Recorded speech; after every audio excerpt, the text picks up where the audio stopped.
d'intérêt général de dire que si on a un incident sur un site nucléaire, quel qu'il soit, les travailleurs qui sont présents, dans la mesure où ils soient reconnus à un moment donné, donc imaginons qu'il y ait une convention collective pour tous les travailleurs du nucléaire, mais on se comporterait comme des citoyens responsables, des professionnels, pour minimiser l'impact que pourrait avoir l'incident, au lieu d'attendre que les secours organisés par EDF ou les autres exploitants, parce qu'ils ont un délai, ils mettent 24 heures en général pour arriver.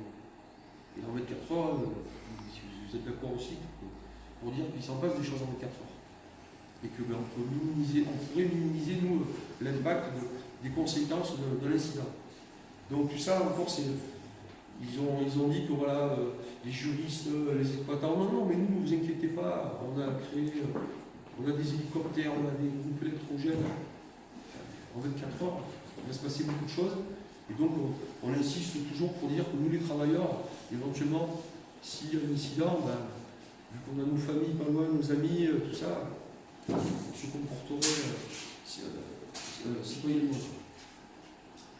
Donc la sûreté réglée et la sûreté gérée. La sûreté réglée, on va dire, c'est les jolies vitrines que peuvent avoir les uns et les autres, en disant on a tout identifié, tout bien évalué. C'est la sûreté réglée. Et la sûreté gérée, c'est nous, notre quotidien sur le terrain, quand on manque de ressources, quand on manque de matériel. Et donc il y a un monde entre les deux. Voilà. Et enfin, le dernier truc qui a été créé, c'est les activités du démantèlement, parce qu'il va y en avoir de plus en plus. Et donc, c'est de savoir dans quelles conditions ces activités de démantèlement vont être faites. Donc voilà, ça c'est merci, je vais trop vite.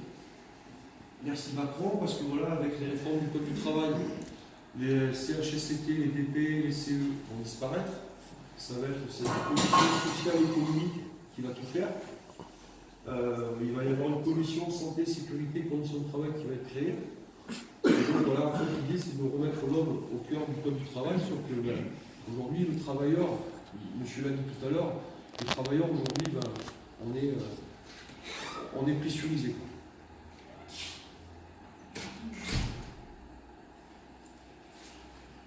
Donc le nucléaire ne procure que des maladies propres, dehors fainéants, c'est bien connu.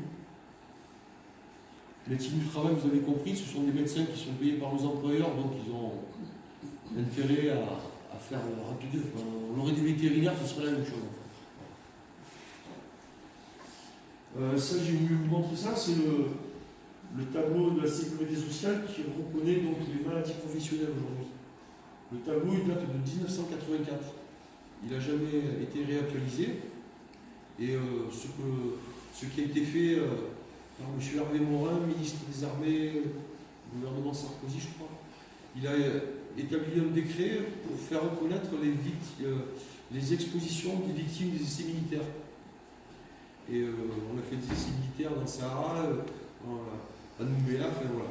On a pollué le sol, puis aujourd'hui des gens aussi qui vivent sur ces secteurs qui sont avec des pathologies. Donc par décret, lui, il a fait reconnaître 19 cancers supplémentaires qui n'apparaissent pas dans ce tableau. Et donc là aussi nos revendications, c'est de croiser ces deux tableaux. On aimerait qu'au 19 soit rajouté ces 13 pour que quand quelqu'un se retrouve malade avec un cancer, on puisse dire tiens, il est dans le tableau des maladies professionnelles. C'est plus du tout, en termes de prise en charge, c'est pas la même chose. Voilà, donc les médecins aujourd'hui, c'est monsieur, vous avez été successivement plombé, irradié et amianté, et vous fumez. Tu vois, comme ça, on passe à autre chose. Donc, c'est en octobre ou novembre 2017, donc, Greenpeace s'est introduit sur le site de Cattenom.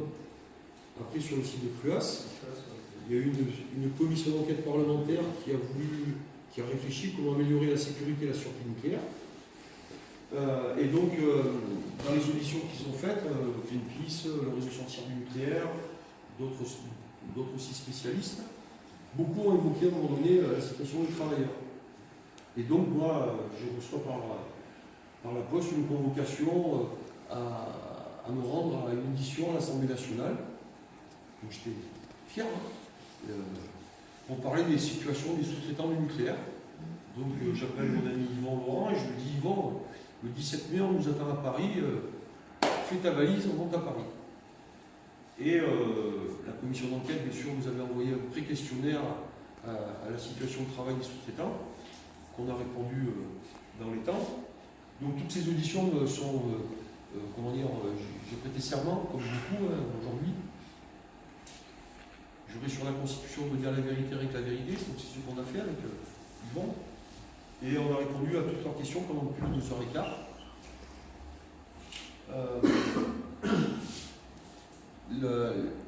Ils ont rendu leur rapport, leur conclusion au mois de juillet 2018. Et il y a 4 thématiques qui concernent les sous-traitants. Donc définir une convention collective, la périodicité des visites médicales, 6 mois pour les catégories A, tous les ans pour les catégories B. Identifier aussi qu'une maison mère, quand elle a une filiale, on considère ça comme un niveau de sous-traitance. Et en fait, favoriser aussi la réintégration des compétences au sein des entreprises exploitantes. Parce que on a laissé partir les anciens, parce qu'ils avaient bien mérité, ils ont l'âge de la retraite, mais on n'a pas pris le temps de compagnonner. On n'a pas transmis l'expérience que pouvaient avoir les anciens. Aujourd'hui, ça blesse un petit peu au niveau des activités que nous avons à faire. Et très souvent, ces compétences, on va les trouver dans les entreprises sous-traitantes. Donc on aimerait que si il existe cet ascenseur social, il soit vraiment encore d'actualité. Et surtout que nos patrons, moi, nos patrons par exemple, arrêtent de me dire mais Gilles, si tout le monde s'en va, moi je mets la clé sous la porte. Je dis ouais, mais si tout le monde s'en va, c'est qu'ici ils ne sont pas bien. Proposez-leur quelque chose d'équivalent, et peut-être qu'ils resteront. Et, voilà. Donc ça, c'est des trucs qui sont assez intéressants. Et puis, donc moi, j'étais le 17 mai, c'était jeudi, le 18 mai, je vais travailler. Le lundi suivant, je reçois une lettre recommandée par la poste, et je reçois une lettre de mon employeur qui me convoque à un entretien préalable à sanction. Donc je me rends avec un élu de l'entreprise qui m'accompagne, et puis on sort 5 pages de reproches que l'on me fait. Sachez que dans le monde du travail, aujourd'hui, on peut faire des reproches à un salarié dans un délai maximum de 2 mois. On est au mois de janvier, si vous avez fait une bêtise au mois de décembre, on est dans les clous. Si vous l'avez fait au mois d'octobre, au mois de novembre, eh bien, il ne peut pas. Voilà. On n'a pas le droit. Donc moi, on me reproche des trucs qui datent de 5 ans. Ils ont épluché un peu notre site internet et des publications que nous avons pu faire. Et voilà, donc ils sont remontés jusqu'à 5 ans en arrière. Donc, je l'ai dit, j'ai juré sur la Constitution de dire la vérité, c'est ce que j'ai fait. Et quand je vois aujourd'hui les parotides qu'il peut y avoir d'enquête parlementaire, je m'appelle Gilles Reynaud, j'étais sanctionné de 5 jours de mise à pied. Benalla, voilà, lui, il a fait 2 voyages avec des passeports, on ne sait pas ce qu'il a transporté. Donc je suis assez remonté un petit peu contre cette situation. Et donc aujourd'hui, je la conteste au niveau du tribunal. Parce que c'est pas acceptable, on ne m'attaque pas pour diffamation, on m'attaque parce que je suis le président d'une association et qui parle, on va dire, mais pas bien de la situation des travailleurs. Et ça porte préjudice à l'image de l'entreprise et de la filière. Donc la commission m'a fait un courrier pour nous soutenir aussi. Et puis en novembre 2018, aussi, j'ai participé à la demande de Mathilde Panot, donc, qui est députée de la France Insoumise, pour élaborer une proposition de loi pour la sortie de l'énergie nucléaire et le développement des énergies renouvelables. Donc moi, j'ai eu des réflexions avec des juristes, avec des spécialistes, on va dire, pour élaborer la loi, parce que moi, je n'ai jamais fait ça de ma vie. J'ai juste apporté un petit peu ce que je connais, ce que je sais, ce qui serait bien de faire. Et donc, c'était toute la partie sociale, la partie des travailleurs, que l'on a pu mettre dans ce projet de loi. Et donc, voilà, c'est aussi consultable. Et l'idée, c'est de dire, on peut sortir du nucléaire à l'horizon 2050, il faut le planifier, et on le fera automatiquement avec tous les travailleurs aujourd'hui qui sont au niveau du parc français.